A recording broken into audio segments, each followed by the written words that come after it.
Welcome to 51st Dates. I'm your host, Jolie Moore. I now know that hindsight is 2020. This season, I'm going to share that wisdom with you. In every twice weekly episode, I'm going to highlight one of my postcards from my Take Note Stories of Narcissistic Abuse project and the unvarnished truth behind them. A lifetime of gaslighting and abuse are the reasons why my 51st Dates experiment was the unmitigated disaster that it was. I think it was kind of funny, a little bit tragic, but still a mess. Join me as I take on the task of finding out if my future self can forgive that person who lived through abuse and came out of the other side, still searching for a crazy, beautiful love story. Ready? Strap in. Let's go.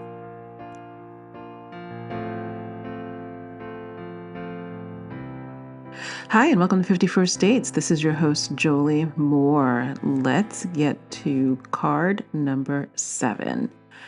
My ex always told me that I was the most difficult person in the world to live with. I was lucky he put up with me because no one else would. You know, that's just straight up evil. At the time, I believed it. Why did I believe I was difficult? He always told me I was messy, unorganized, slept oddly, didn't like the way I used the bathroom, the kitchen, the living room, my office, the backyard, or the garage. I think that covers it.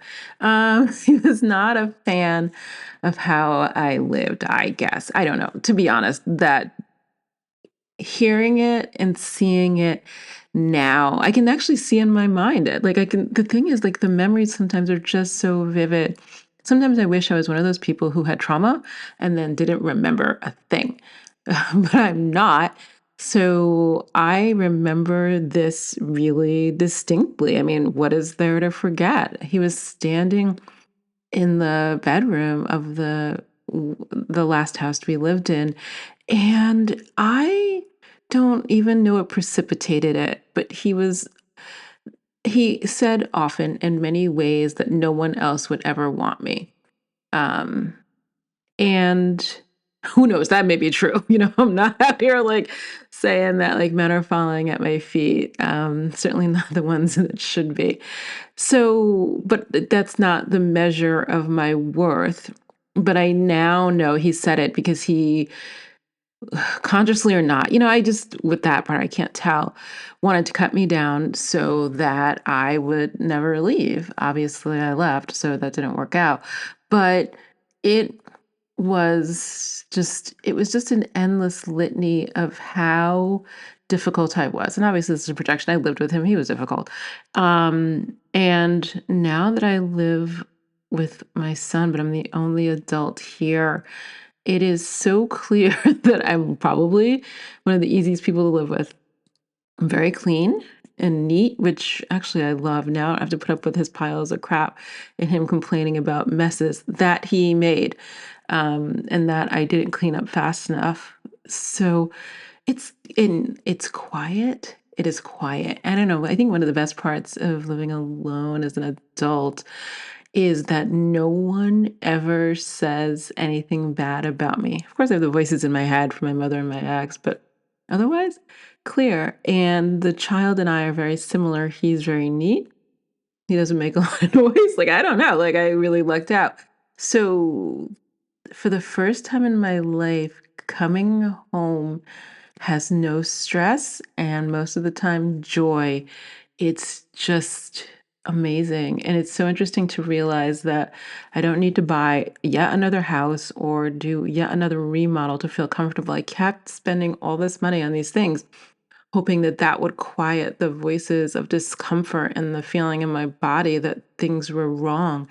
And I'm not saying it has nothing to do with the environment. I'm sitting here in a fully remodeled place, but it just is not that. It's the people who are causing the dis-ease in your life that is the problem. And knowing now that I'm not the difficult one, is a joy and a pleasure.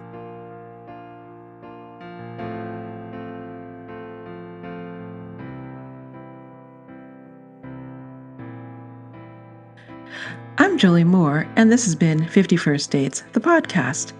If you've enjoyed this podcast, I hope you'll share, rate, and review it on Apple, Spotify, or wherever you get your podcasts. It will help others find the crazy, beautiful love stories that I like to share. Also, please hit the subscribe button on your podcast app. If you'd like to know how this project started, my memoir, 51st Dates, is available wherever books are sold. A link is always included in the show notes.